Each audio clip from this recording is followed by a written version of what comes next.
उनमें से एक पौधे के अंदर आरव के कपड़े और पूर्णिमा के पैड्स मिले। मगर एक दिन पूर्णिमा को ब्लीडिंग होना स्टार्ट हो जाती है और बहुत ज्यादा पेन होता है। तो मानो जैसे सारी चीजें एकदम से तबाह हो गई हो कि दादी सब हॉस्पिटल रश करते हैं और वहां पे पहुंच के पता चलता है कि Aarav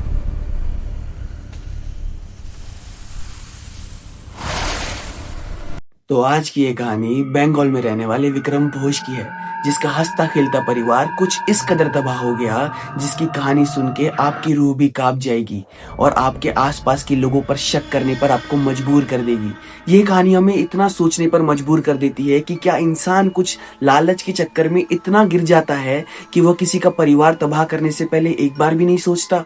welcome back to my channel guys, मेरा नाम है जीतू और आप देख रहे हैं हॉन्टेड टेल्स बाय जीतू, जहां पर आप अपनी कहानियां शेयर करके मेरे चैनल पे फीचर होने का मौका पा सकते हैं। Let's continue my story.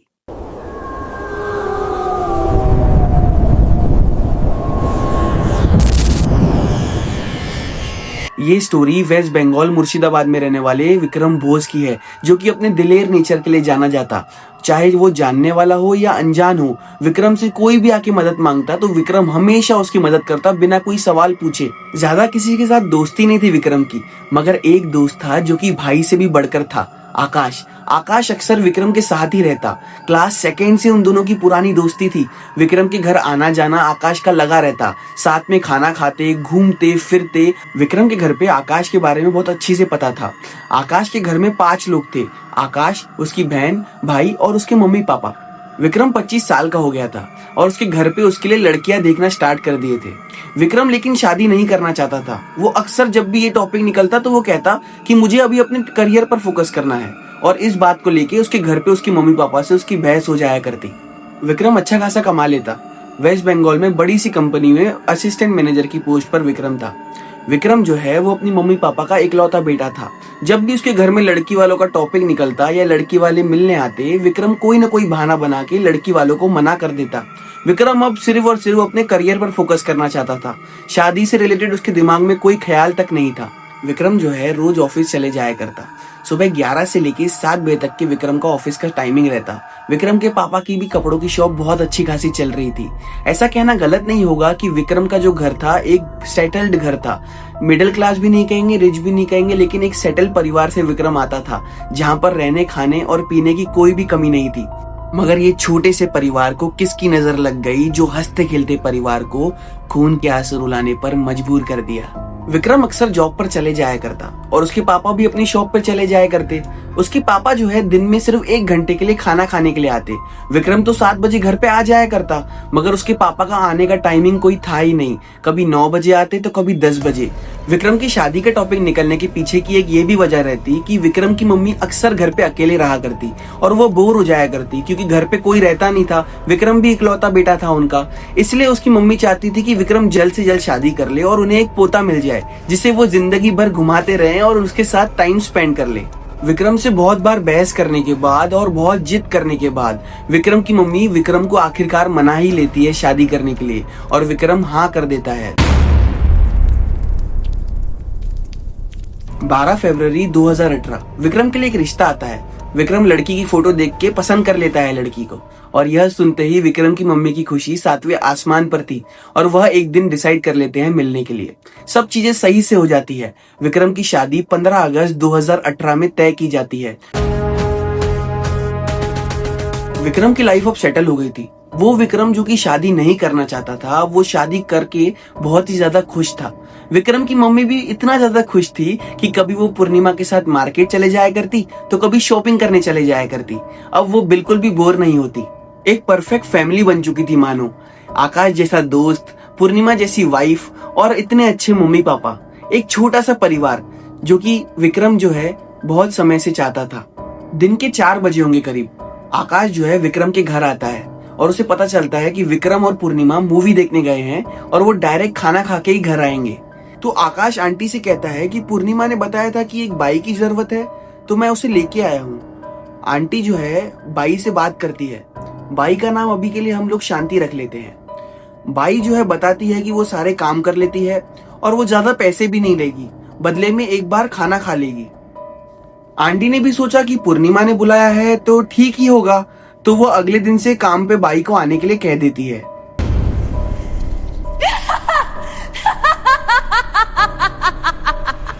शांति अक्सर 10 बजे सुबह आ जाया करती और जो भी काम उसे मिलता वह काम करके वो चले जाया करती। कुछ दिन तो ऐसे ही बीत गए, मगर कुछ दिन बाद पूर्णिमा जो है शांति को झाड़ू लगाते हुए देखती है और वह देखती है कि झाड़ू लगाते हुए जो वो जमीन पे बाल है शांति उठा के अपनी चुन्नी में डाल के उसे कहीं लेके जा रही है। जैसे ही पूर्णिमा ये देखती है वो शांति को रोक देती है और कहती है कि ये तुम क्या कर रही हो, मेरे बालों को तुम कहाँ लेके जा रही हो। तो हंसते हुए शांति कहती है, अरे दीदी, हमारे इसमें कहते हैं कि बाल जो है वो धूल मिट्टी में नहीं रहने चाहिए, उससे घर में लक्ष्मी नहीं आती, और जो है मैं ऐसे बाहर जाके तो फेंकने ही वाली थी। यह सुनते ही पूर्णिमा हंसने लगी और वो सोचने लगी कि ये कितनी केयरिंग है जो कि हमारे लिए इतना कुछ सोचती है। समय मानो दौड़ रहा था, कैसे शांति को 1 साल बीत गया पूर्णिमा के घर पे काम करते करते, पता ही नहीं चला। दिवाली का टाइम था और पूर्णिमा भी 6 मंथ प्रेग्नेंट थी। उनके घर में इतनी खुशियां आ गई थी फाइनली कि मानो विक्रम की मम्मी जो है इतना ध्यान रखती पूर्णिमा का कि जैसे वो 4-5 साल की बच्ची हो। हर हफ्ते विक्रम की मम्मी पूर्णिमा को कभी मंदिर ले जाया करती तो कभी शॉपिंग पर ले जाया करती। सारी प्लानिंग्स वो अभी से ही कर रहे थे। एक छोटा सा परिवार इतना ज्यादा खुश था मानो उनने ये खुशियां कभी पहले देखी ही ना हो। एक दिन पूर्णिमा को बहुत ज्यादा पेन होता है, लेबर पेन, जो कि बहुत ही नॉर्मल होता है प्रेगनेंसी के वक्त पर। तो विक्रम जो है पूर्णिमा को हॉस्पिटल लेके जाता है। सब नॉर्मल निकलता है, बेबी की रिपोर्ट भी नॉर्मल निकलती है, तो वह घर आ जाते हैं। कुछ दिन ऐसे ही बीत जाते हैं। पूर्णिमा को रख रख के अब हल्का सा पेन होना स्टार्ट होता है, जो कि 8वें महीने में होना नॉर्मल होता है। मगर एक दिन पूर्णिमा को ब्लीडिंग होना स्टार्ट हो जाती है और बहुत ज्यादा पेन होता है। तो वो लोग पूर्णिमा की मम्मी और पूर्णिमा के पापा यानी विक्रम के पापा मम्मी, ये सब लोग हॉस्पिटल चले जाते हैं और हॉस्पिटल पहुंच के यह विक्रम को कॉल करते हैं। और विक्रम टेंशन में भागता भागता हॉस्पिटल आता है और उसे डॉक्टर से पता चलता है कि बेबी इज नो मोर। मानो जैसे सारी चीजें एकदम से तबाह हो गई हो। इतना हंसता खेलता परिवार, इतनी सारी प्लानिंग, सब चीजें एकदम से खत्म हो गई। विक्रम की मम्मी तो इतना रो रो के बेहाल हो गई थी, उनकी खुशियां मानो एक पल में किसी ने छीन ली हो। जैसे एक टॉफी बच्चे को ना दो तो वो कैसे रोता है, विक्रम की मम्मी बच्चे जैसे फूट फूट कर रो रही थी हॉस्पिटल में, मानो जैसे किसी की नजर लग गई हो उस परिवार को। 2-3 दिन पूर्णिमा को हॉस्पिटल में ही एडमिट रखते हैं। उसके बाद पूर्णिमा घर आ जाती है, लेकिन डॉक्टर ने साफ साफ विक्रम को कह दिया था कि पूर्णिमा को वेट नहीं उठाना है और उसका कुछ हफ्ते ध्यान जरूर रखना। ये बहुत ही हार्ड टाइम था विक्रम और पूर्णिमा के लिए, मगर विक्रम ने कभी भी पूर्णिमा का साथ नहीं छोड़ा। एक परफेक्ट हस्बैंड कैसा होता है विक्रम ने उस समय में पूर्णिमा को बताया। जैसे कि डॉक्टर ने कहा था कि पूर्णिमा का ध्यान रखना है, तो विक्रम के मम्मी पापा डिसाइड करते हैं कि अब से शांति जो है उनके घर पे ही रहेगी और 24 घंटे पूर्णिमा का ध्यान शांति रखेगी। धीरे धीरे सब लोग ये टाइम से उभरने की कोशिश कर रहे होते हैं और जैसे बुरा सपना देखा हो ये समझकर इसे भुलाने की भी कोशिश कर रहे होते हैं, और ऐसा होता भी है। कुछ महीने बीत जाते हैं और पूर्णिमा फिर से प्रेग्नेंट हो जाती है। उनके घर की खुशियां मानो जैसे वापस आ गई हो। सब चीजें नॉर्मलाइज होने शुरू हो गई थी। सब बहुत खुश थे और भगवान को थैंक यू बोलते हैं कि आपने फिर से हमारी जिंदगी में खुशियां भर दी। विक्रम अब खुद पूर्णिमा का ध्यान रखता। इस दौरान आकाश का आना जाना विक्रम के घर पे लगा रहता। सब लोग बैठ के डिसाइड कर रहे होते हैं कि अगर लड़का होगा तो क्या नाम रखेंगे और लड़की होगी तो क्या नाम रखेंगे। लड़का होगा तो आरव और लड़की होगी तो इशिता। सब सही से चल रहा था, मगर एकदम से पूर्णिमा को पेन शुरू हो जाता है। तो विक्रम और पूर्णिमा जो है वो हॉस्पिटल के लिए रश करते हैं। विक्रम बहुत ज्यादा टेंशन में था कि क्या फिर से उनके साथ वही सब तो नहीं हो रहा है जो कि उनके पहले बेबी के साथ हो चुका है। मगर तुरंत फिर ही डॉक्टर आते हैं और विक्रम को तसल्ली देते हुए कहते हैं, कॉन्ग्रेचुलेशंस, आपको एक बेबी बॉय हुआ है। ये सब के दौरान शांति ने विक्रम के घर को मानो अपना घर समझ के बहुत अच्छी से संभाल रखा था। शांति पूर्णिमा का इतना अच्छी से ध्यान रखती जैसे कि वो उसकी छोटी सी बहन हो। विक्रम की मम्मी बहुत ही ज्यादा खुश थी और वो आरव का बहुत अच्छी से ध्यान रखा करती। जैसा कि माँ अपने बेटे का रखती है, वैसे दादी जो है अपने पोते का ध्यान रख रही थी। एक दिन खेलते खेलते आरव जो है सडनली वो बेड पे गिर जाता है और वो सांस लेना बंद कर देता है। विक्रम की मम्मी को लग रहा था कि मस्ती कर रहा होगा, जैसे हर बच्चे करते हैं ना, अपनी दादी की टांग खींच रहा होगा। कुछ देर वैसा ही आरव रहा और विक्रम की मम्मी ये देख के बहुत जोर से रोने लगी और चिल्लाने लगी, पूर्णिमा, विक्रम, ये देखो ये क्या हो रहा है आरव को। आरव रिस्पॉन्स ही नहीं दे रहा है।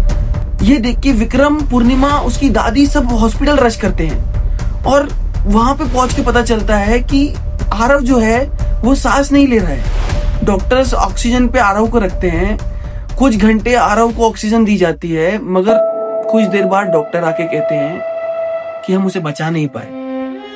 फिर से मानो इस परिवार की खुशियां किसी ने छीन ली हो। ये बिल्कुल भी नॉर्मल नहीं था कि लगातार 2 बच्चे बिना किसी वजह के मारे गए हों। विक्रम के मन में एक शक पैदा हो गया था, विक्रम के मन में एक सवाल पैदा हो गया था कि ये ऐसा क्यों हो रहा है। वो भगवान को कोसने लगा कि भगवान, आप मेरे दर पे, मेरे दरवाजे तक आप खुशियां लाते हैं और एकदम से छीन लेते हैं। आप ऐसा क्यों कर रहे हैं मेरे साथ। सब मानो एकदम से खत्म हो गया हो। ये फीलिंग एक माँ के लिए कितनी बुरी होती है और कितना ये कठिन समय होता है एक माँ के लिए, हम ये इमेजिन भी नहीं कर सकते। 2 बार लगातार पूर्णिमा के साथ ऐसा होना ये बिल्कुल भी नॉर्मल नहीं था। और ये विक्रम की मम्मी समझ चुकी थी और वह एक मौलाना के पास जाती है और उन्हें सब कुछ बताती है कि उनके साथ क्या क्या बीत रहा है और कैसे उनके परिवार के 2 बच्चे उनसे छीन लिए गए। तो मौलाना साहब उन्हें जमजम पानी देते हैं और कहते हैं कि ये पूर्णिमा को पिलाते रहना, और एक नींबू देते हैं और कहते हैं कि उसके पलंग के नीचे ये रख देना और सब ठीक होगा। विक्रम की मम्मी ठीक वैसा ही करती है जैसा मौलाना साहब ने कहा था। एक तरफ ये सब चल ही रहा था कि पूर्णिमा की तबीयत एकदम से खराब हो जाती है और वो खून की उल्टियां करने लगती है। वो बार बार विक्रम से कहती है कि मुझे वो मार रहा है, मुझे वो मार देगा, मुझे बचा लो विक्रम, मुझे बचा लो। ये सुनते ही विक्रम पूर्णिमा को हॉस्पिटल लेके चले जाते हैं। पूर्णिमा 2 दिन तक अपनी मौत से लड़ती रही, मगर उसके बाद पूर्णिमा ने भी जवाब दे दिया और वो विक्रम को छोड़ के हमेशा हमेशा के लिए चली गई। विक्रम के लिए इससे बुरा समय कभी हो ही नहीं सकता। उसके 2 बच्चे जिनकी मौत ऐसी हो, उसकी इतनी सुंदर, इतना प्यार करने वाली बीबी जो कि अब उससे दूर चली गई। अब विक्रम की जिंदगी में कुछ नहीं था। विक्रम ने ऑफिस जाना छोड़ दिया था और विक्रम ने 2 बार सुसाइड करने का ट्राई भी किया था, मगर हर बार जब जब वो सुसाइड करने जाता, उसके मन में उसके माता पिता का ख्याल आता और उसकी हिम्मत नहीं होती। सारे रिचुअल्स हो रहे थे। पंडित जी आकर शांति की ओर देखकर विक्रम के पापा के कान में कहते हैं कि इस डायन को यहाँ से निकाल दो, वरना ये आपके सारे परिवार को खा जाएगी। अभी तो सिर्फ आपका बच्चा ही गया है, अब आपके और आपके बेटे की बारी है। इसे जल्द से जल्द यहाँ से निकाल दो। यह सुन के मानो विक्रम के पापा चौंधिया गए और पंडित जी को देखने लगे, मगर अंतिम क्रिया का समय हो रहा था तो वो सारी बातों को इग्नोर करके अंतिम क्रिया के लिए चले जाते हैं।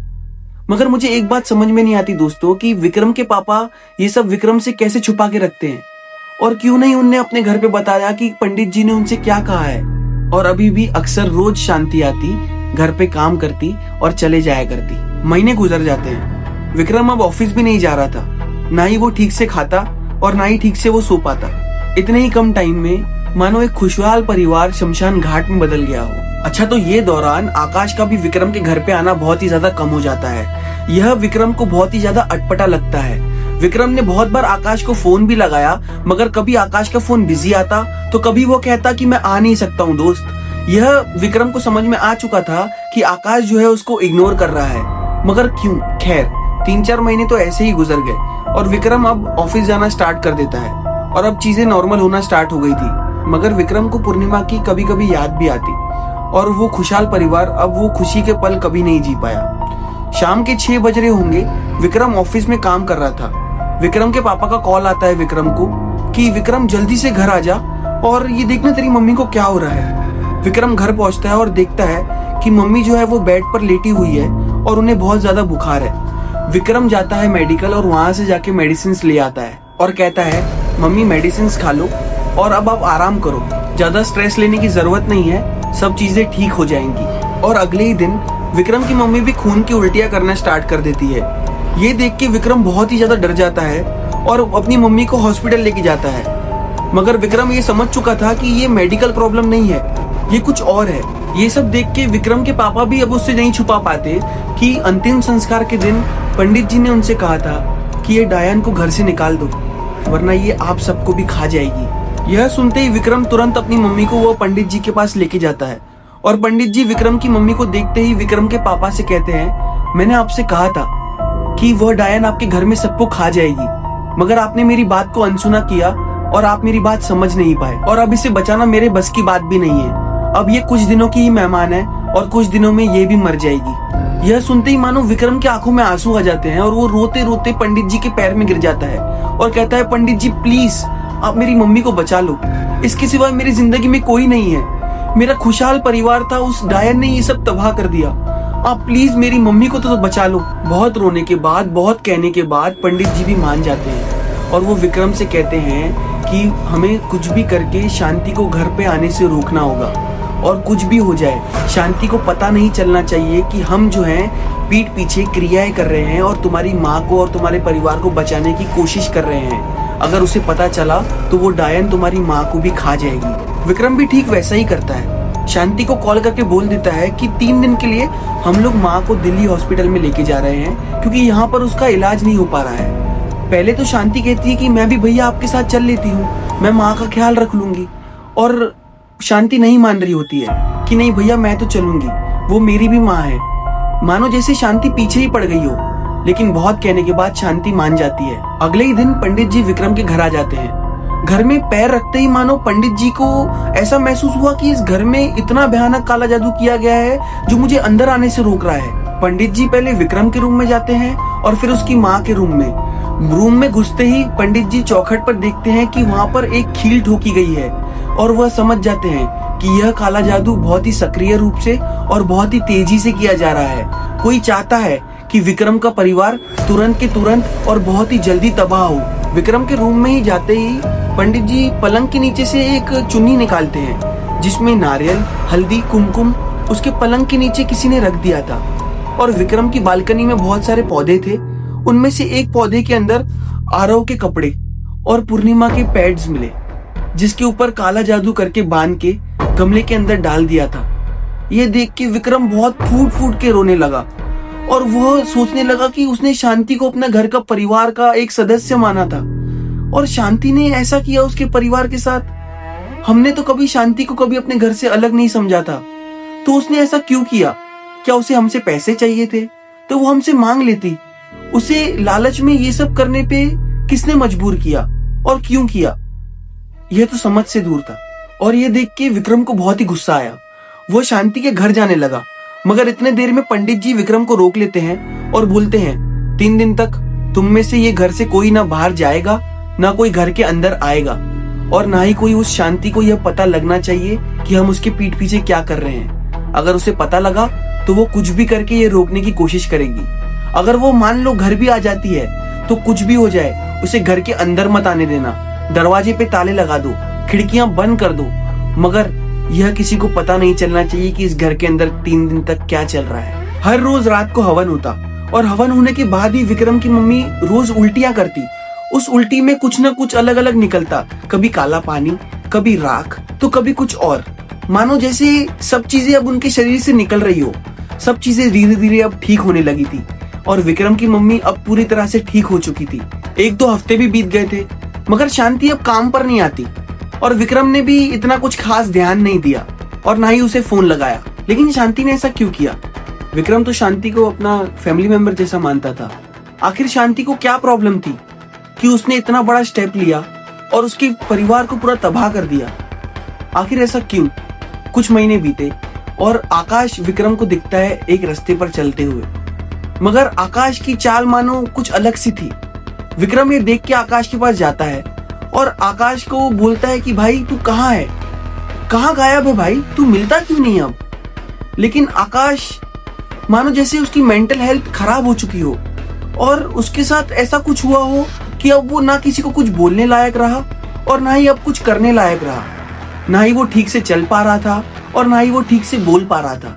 ये सब देखते ही अगले दिन विक्रम जो है पंडित जी के पास चले जाता है और उन्हें सब बताता है कि आकाश ऐसा हो गया है और ना ही शांति अब वो काम पर आती है और ना ही वो दिखती है।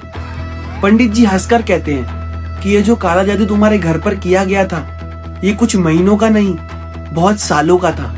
वह तो जो काला जादू तुम्हारे ऊपर कर रहा था उसे तुम्हारे परिवार का डीएनए नहीं मिल रहा था, इसलिए उसने शांति की मदद ली और तुम्हारे परिवार का डीएनए हासिल किया, और जो उसका काला जादू है वो सक्रिय रूप से तुम्हारे परिवार पर असर किया।